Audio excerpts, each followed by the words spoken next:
अभयं शरणं शुभमस्तु, संभवकरणं हरमस्तु, देवं वर्णं कर्मस्तु, पापं चरणं परमस्तु, पापं धर्मं मर्मस्तु, तारं कर्मं कर्मस्तु, हृदयं बीजं धर्मस्तु, शोकं दुःखं हरमस्तु, शोकं दुःखं।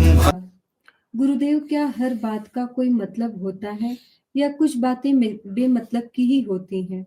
हम हर बात में अर्थ क्यों ढूंढते हैं? क्या यह सही होता है? अगर देवा सच के साथ है, सत्य के साथ है, तो फिर विभिन्न अर्थों की आवश्यकता नहीं होती। एक्चुअली अगर हमारे संबंधों में कोई संशय है या हम उस व्यक्ति विशेष जिसकी बातों में दूसरे अर्थ खोज रहे हैं, उसके साथ अगर गहनता से जुड़े हों, तो कभी कुछ अदरवाइज नहीं होगा। अगर कुछ अदरवाइज भी होगा, तो वो भी सही वाइज ही होगा। अगर कुछ अदरवाइज भी होगा, तो सही वाइज होगा। लेकिन हम अगर थोड़ा बहुत किसी ऐसे ऊहापोह में हों या कहीं ऐसी बात सोचते हों, वहाँ फिर हम, क्योंकि कुछ बातें बस होती हैं, उनके कुछ कारण नहीं होते। वो होने के लिए, क्योंकि हर बात का ही कुछ अर्थ नहीं होता। और महत्वपूर्ण बात तो और भी ज़्यादा है कि जितनी मूल्यवान बातें हैं, जितनी भी विशेष बातें हैं, जितनी अमूल्य भावनाएँ हैं या अमूल्य पल हैं जीवन के, उनके कुछ अर्थ नहीं होते। वो होती हैं। अब कोई पूछे सूर्य से कि भैया तुम क्यों जले जा रहे हो इतने लाखों साल से? भाई कभी छुट्टी ले लो, कभी आराम करो। हवा तुम क्यों बहे जा रही हो? चाँद तुम क्यों टंगे पड़े हो आकाश में? फूल खिले जा रहे हैं, कोई देखे कि ना देखे। अब फूल खिल रहा है कैलाश की पगडंडी में, वर्ष पर्यंत यात्रा चलती है 40 दिन।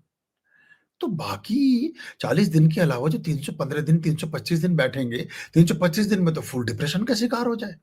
कोई देखता नहीं, कोई खुशबू नहीं लेता, कोई, वो अपनी मौज में है, खिल रहा है। प्रकृति की यही आनंद है बस। कोई देखे ना देखे, उसका कृत्य चल रहा है। हर बात का निहितार्थ नहीं होता, हर बात का कोई अर्थ नहीं होता, और हर बात का ही अर्थ खोजने में हमें कष्ट होता है, क्योंकि वो उसका कोई अर्थ नहीं था। ये कभी-कभी इससे बड़ी दुविधा होने लगती है, और इसमें हम फिर जिनके साथ हम कार्य व्यवहार या अपना व्यवहार चला रहे होते हैं, वो फिर कॉन्शियस माइंड होने लगते हैं। अगर आप हर बात का अर्थ निकालेंगे, तो फिर वो सहज नहीं रह जाएँगे, वो असहज हो जाएँगे। और जब भी कोई कॉन्शियस होकर के व्यवहार करने लगता है, तो वो नेचुरल व्यवहार नहीं होता। उसका प्राकृतिक प्रदत्त व्यवहार नहीं होता। वो कॉन्शियसनेस के साथ है, किसी दिमाग में चली हुई योजना के तहत वो कुछ बात कर रहा है, फिर वो ओरिजिनल नहीं रह जाएगा। इसकी बहुतायत बढ़ती जा रही है समाज में। हर समय आदमी उधेड़-बुन में लगा पड़ा है।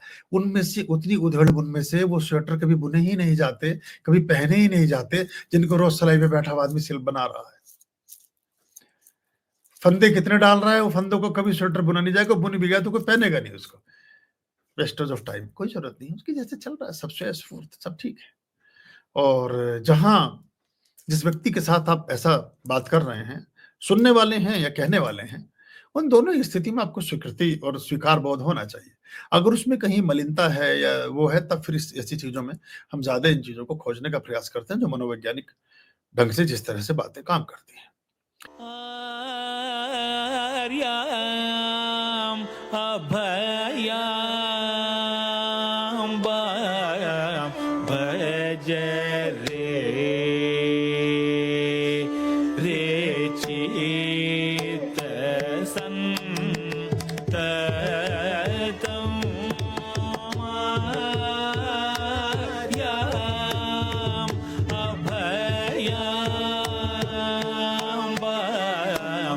भज रे